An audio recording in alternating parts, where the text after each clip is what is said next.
Today I am going to make a bold claim.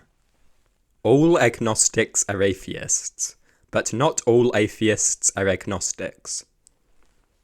Agnosticism is necessarily atheistic, but atheism is not necessarily agnostic.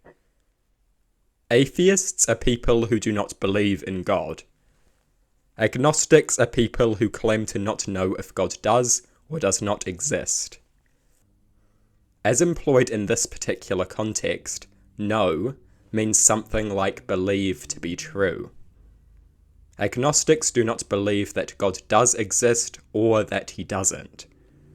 This means that agnostics are by definition atheists because they do not believe in God. By definition, agnostics do not believe in God. If they did, they would no longer be agnostics. If you believe in God, you are not an agnostic. This means that agnostics necessarily do not believe in God and are therefore, by definition, atheists. There is no middle ground between believing in God and not believing in God. There is no middle ground between atheism and theism. There is a middle ground between believing that God does exist and that he doesn't, but atheism is not the idea that God doesn't exist. Atheism is merely a lack of belief in God.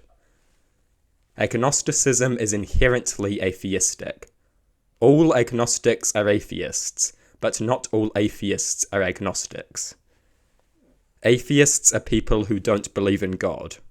Agnostics are people who claim to not know if God does or does not exist.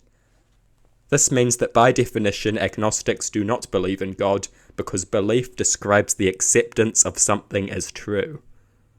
If an agnostic believes in God, they cease to be an agnostic, which means that agnostics necessarily do not believe in God, making them atheists.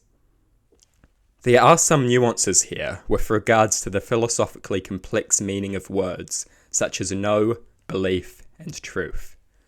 But overall, I think that this is a strong argument. I make this argument because I am sick of people pretending that agnosticism and atheism are entirely separate categories in an attempt to distance themselves from the anti-theists who also occupy the atheist camp.